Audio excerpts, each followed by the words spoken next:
भरतशेठ गोगावलेंच्या पाठपुराव्याला यश. Blue जेटच्या 11 कुटुंबियांना 5 लाख, उर्वरितांनाही लवकर मदत देण्याचा आदेश. दिलेला शब्द पाळला. गोगावलेंच्या प्रयत्नांमुळे महाडच्या कामगार कुटुंबियांना शासकीय मदत.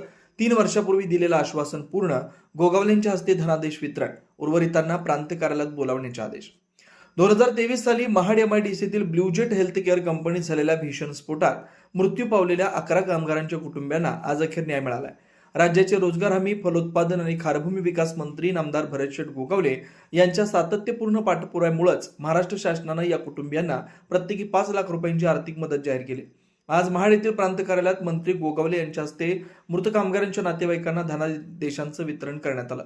या घटनेनंतर तत्कालीन आमदार असताना भरतशेठ गोगावले यांनी घटनास्थळी जाऊन पीडित कुटुंबियांना शासनाकडून मदत मिळवून देऊ असं आश्वासन दिलं होतं.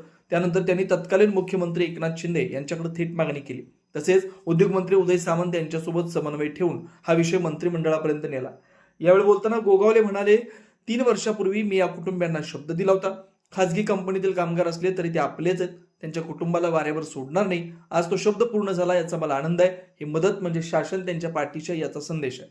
मंत्री गोगावले यांच्या उपस्थितीत प्रांताधिकारी पोपट ओमासे आणि तहसीलदार महेश शेतुळे यांच्या समवेत 7 ते 7 मृत कामगारांच्या नातेवाईकांना प्रत्येकी 5 लाखांचा धनादेश सुपूर्द करण्यात आला. उर्वरित कामगारांच्या नातेवाईकांनाही तात्काळ मदत मिळावी यासाठी मंत्री भरतशेठ गोगावले यांनी प्रांत कार्यालयात सर्वांना बोलावून घेऊन मदत वितरित करावी असे आदेश प्रशासनाला दिले. सामान्यतः खासगी कंपनीतील अपघातांसाठी शासन थेट आर्थिक मदत देत नाही. मात्र मंत्री गोगावले यांनी कामगार हा कामगार असो ही भूमिका घेतल्यामुळे हा ऐतिहासिक निर्णय झाला. राज्यात प्रथमच खासगी कंपनीतील अपघातग्रस्त कामगारांना अशा स्वरूपाची मदत दिली जाते.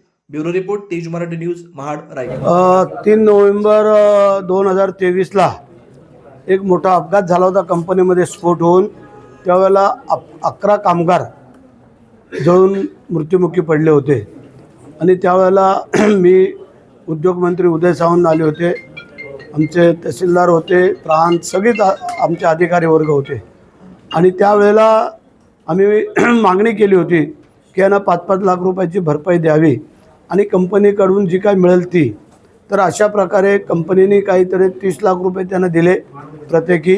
आणि मग आम्ही गव्हर्नमेंटच्या तर्फे, आपल्या शासनातर्फे 5 लाख रुपयाची मागणी केली होती. ती 8 दिवसापूर्वी चेक आले आणि ते आज आम्ही आमचे प्रांत, तहसीलदार, इतर आमचे पदाधिकारी यांच्या समेत आता जवळजवळ 7-7 कुटुंबांना आता ते चेक दिलेत. बाकी 4 कुटुंब राहिलेले आहेत, काही बाहेरचे आहेत, UP, बिहार, मध्य प्रदेशचे. त्यांना बोलून हे चेक देतील आणि आम्ही आमचं कर्तव्य पार पाडलेलं आहे.